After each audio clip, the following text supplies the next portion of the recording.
Hello everyone. I had actually recorded this video and then I found out that I had some of the information wrong, so I'm re-recording it. So it's actually currently Wednesday night, so this will be going live tomorrow. As it's become recently known that there has been a particular YouTuber that is abusing the copyright element of YouTube. Basically what's happening, for those who aren't aware or that don't know much about this type of stuff, when you upload a video, you own copyright of that video.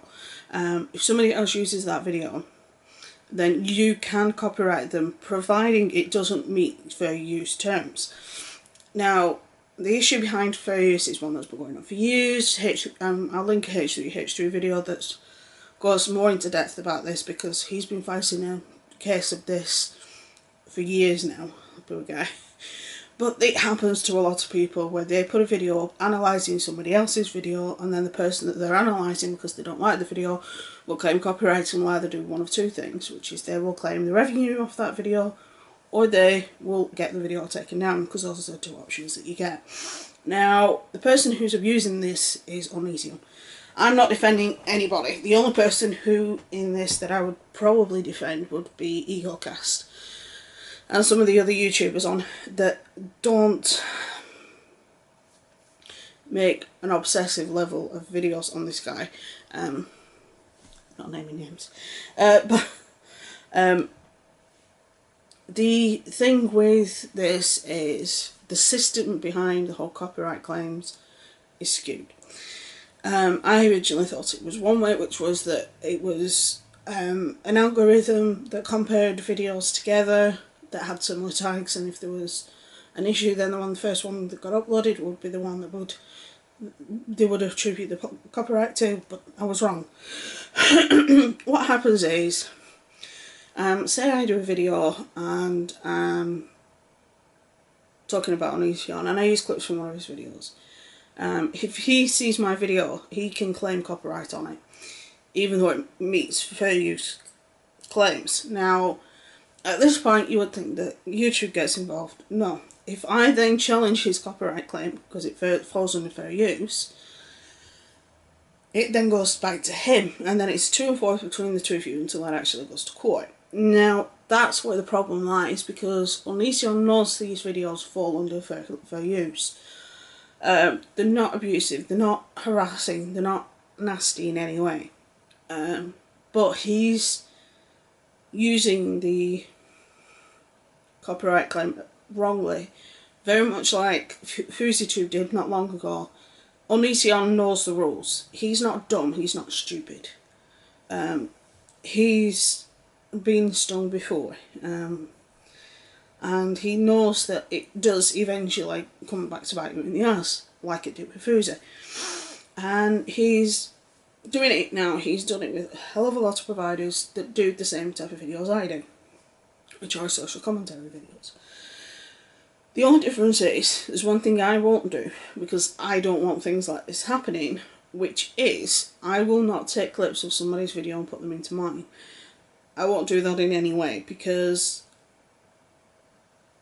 I have no financial leeway behind me or anything to defend myself against anything like this. I don't even have a big fan base either.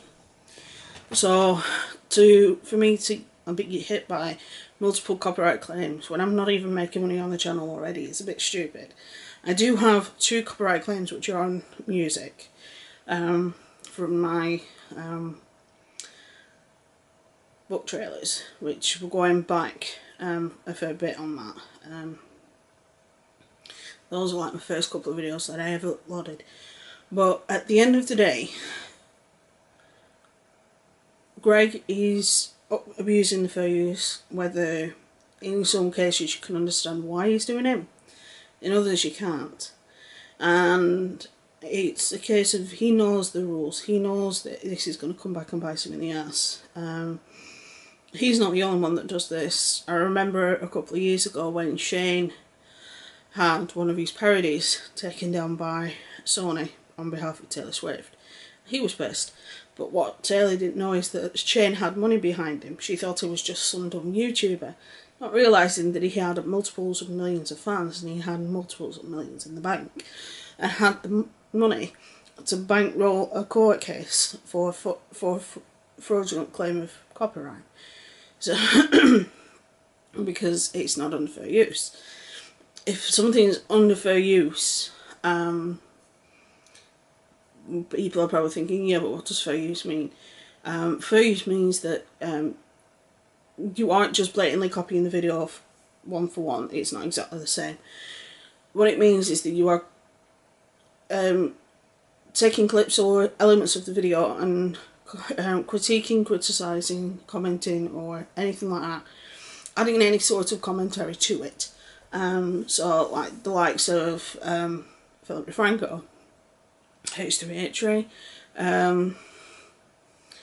the Whiskies, and a lot of other people that are on a very similar level. A lot of people who do parodies can get quite caught as well in this issue. Like I said, there was the incident with Shane years ago, but that has since been resolved. I think it was resolved pretty quickly because I think she soon realised when his fans went in on it on Twitter that she screwed up. But there are people that have used and abused this, and we just need to, people on this platform just need to chill.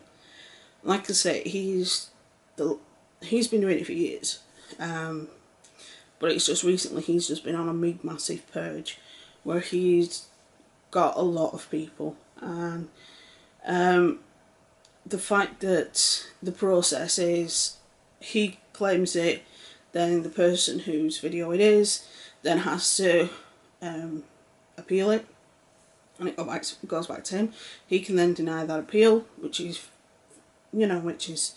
but to me, as soon as an appeal is filed, it shouldn't be on Easyon's responsibility, and it shouldn't be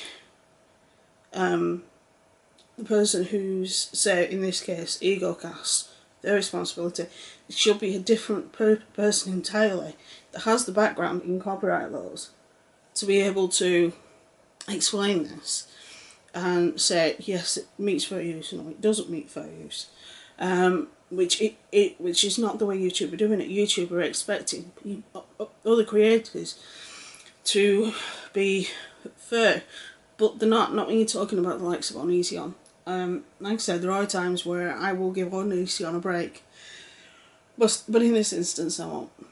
Anybody that abuses the fair use part of YouTube does not deserve a break, because they are stifling other people's ability to make videos. A lot of people say, yeah, but if you're taking a video, you're taking sections of that video, you're criticising that video, then you're not actually creating content. You are. It's just you're disagreeing with somebody and you're explaining why you're disagreeing with somebody and using their footage to help you make the point as to why you're disagreeing with that person. Like I said, we could get onto the whole VidCon argument, the whole Anita's like Easy On. I'm not even going to go there. That's just a minefield at the minute, and I just want to, there's a lot of stuff going on that within particularly the social commentary community, where you've got as little baby channels like myself, and then you've got the slightly bigger channels that are some of them are sort of going too far, some of them are being respectful, like EgoCast, and then you've got the bigger channels like Blair, like the Orskis, who are actually fostering conversations with people that other people would normally disagree with. So it's all busy and all over the place. So that's just my 10 cents on this. Like I said, the fact that it's being abused to me isn't right. It isn't right in any way. And for anybody to say that it is right it's not fair. It's not right. I'm sorry, but that's just the way I feel. Right, I'm going to record another video. I'll probably edit these tomorrow because I haven't slept for a while, and I'm a bit knackered. the heat's not nice over here at the minute. Us Brits aren't used to heat, and we are getting heat, and we've got a thunderstorm coming tomorrow, which might help with the temperature a little. So us Brits aren't good at weather, so stay safe, be good. I'll see you tomorrow, and have fun.